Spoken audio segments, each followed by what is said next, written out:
आज के सभी सरकारी शैक्षणिक संस्थानों की स्थिति बद से बदतर हो गई है। इस बात का अंदाजा इसी से लगाया जा सकता है कि सरकारी शैक्षणिक संस्थानों में पदस्थापित शिक्षक भी अपने बच्चों को अपने संस्थानों में पढ़ाने के बजाय निजी शैक्षणिक संस्थानों में पढ़ाते हैं। शिक्षा के व्यवसायीकरण का दुष्परिणाम है कि सरकारी तंत्र का खुद सरकारी शैक्षणिक संस्थानों से पूरी तरह भरोसा खत्म हो चुका है।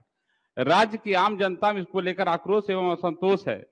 सरकारी शैक्षणिक संस्थानों को बेहतर बनाने का एकमात्र उपाय है कि राज्य के सभी सरकारी वेतनभोगी अपने अपने बच्चों को सरकारी शैक्षणिक संस्थान में पढ़ाएं। अतः सभी सरकारी वेतनभोगी अपने बच्चों को सरकारी शैक्षणिक संस्थानों में पढ़ाएं। इसके लिए कानूनी रूप से बाध्य हो सके, इसके लिए कानून बनाने हेतु हम सदन के माध्यम से सरकार का ध्यान आकृष्ट करते हैं। माननीय मंत्री शिक्षा विभाग।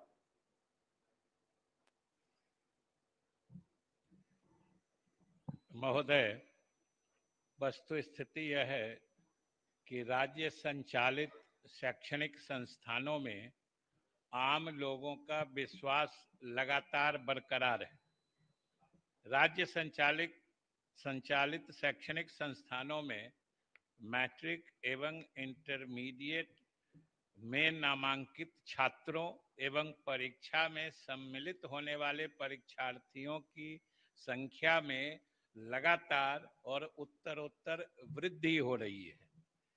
राष्ट्रीय शिक्षा नीति एवं शिक्षा के अधिकार अधिनियम के तहत विद्यालयों को मुफ्त एवं अनिवार्य गुणवत्तापूर्ण शिक्षा देने हेतु राज्य सरकार द्वारा लगातार प्रयास किए जा रहे हैं।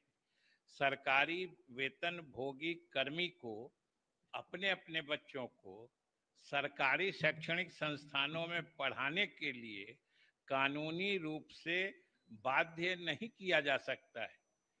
अतः इस आलोक में इस तरह का कोई प्रस्ताव सरकार के विचाराधीन नहीं है। माननीय अध्यक्ष महोदय, बैठ जाइए, स्पष्ट जवाब है। अब नहीं अध्यक्ष महोदय, बहुत ही गंभीर मामला है। अध्यक्ष महोदय बोलने दिया जाए।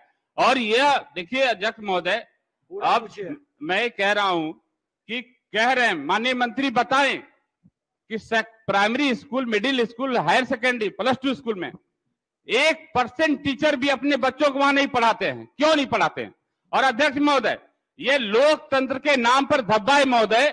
जो जाइए, अब जवाब दे दिया। नहीं अध्यक्ष महोदय, पूरक पूछिए, पूरक क्या है? महोदय पूरक पूछ रहे हैं। आप बता दें कि इनके पास आंकड़ा है कि जो उसमें शैक्षणिक संस्थानों में पढ़ाने वाले शिक्षक हैं उनके कितने % बच्चे उस स्कूल में पढ़ते हैं? नहीं पढ़ते, क्यों नहीं पढ़ते हैं? सुनिए महोदय, एक चीज सभी माननीय सदस्यों को स्पष्ट होना चाहिए कि सरकार शिक्षा के प्रचार प्रसार में विश्वास करती है।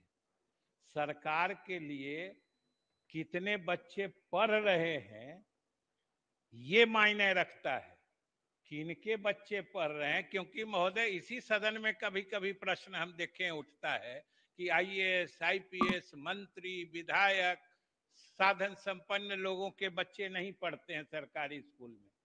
सरकार ने कब दावा किया है कि हम ऊंचे ऊंचे पदों पर रहने वाले लोगों के बच्चों के लिए स्कूल चलाते हैं? सरकार ने तो कभी दावा नहीं किया।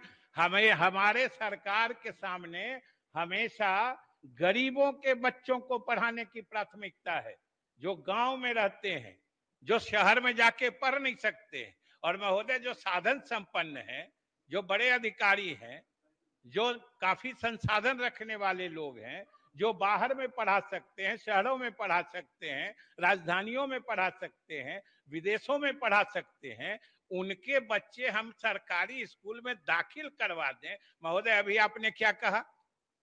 ठीक इससे पहले ध्यानाकर्षण प्रस्ताव शुरू करने से पहले आपने इसी आसन से क्या कहा कि कोई भी बात सदन में संविधान सम्मत होनी चाहिए। क्या किसी के बच्चे को वो किस स्कूल में पढ़े ये कोई बाध्य कर सकता है? किसी के मौलिक अधिकार को कोई छीन सकता है? सभी नागरिकों को आजादी है कि वो अपने बच्चों को अपनी पसंद के शिक्षण संस्थानों में पढ़ाएं। और जहां तक सरकारी शिक्षण संस्थानों में घटते हुए विश्वास की बात है, महोदय, मेरे पास आंकड़े हैं और मुझे बताते हुए प्रसन्नता हो रही है कि हमारे सरकारी शिक्षण संस्थानों में लगातार छात्रों और विद्यार्थियों की संख्या बढ़ रही है। महोदय, उदाहरण के तौर पर वर्ष 2005 में वार्षिक माध्यमिक परीक्षा में सम्मिलित परीक्षार्थियों की संख्या 5,60,375 थी, जो अब 2022 में 3 गुना बढ़कर 16,43,647 हो गई है। तो आप ये संख्या देखिए, किसके बच्चे पढ़ते हैं, किसके नहीं पढ़ते हैं, ये तो जाके स्क्रीन हो गया। जिनको फुर्सत होगी तब करेंगे। नहीं, अब आपका हो गया। वो पूछे जयप्रकाश जी, आपका पूरा। महोदय, इस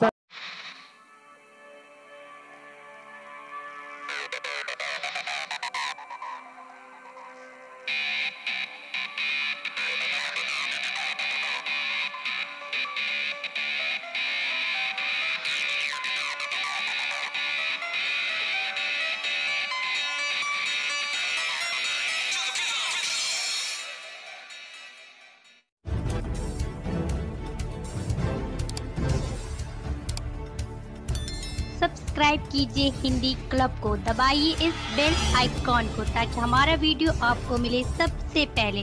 शेयर करें अपने दोस्तों के साथ ताकि वो भी इसका लाभ उठा सके। ये सब बिल्कुल फ्री है।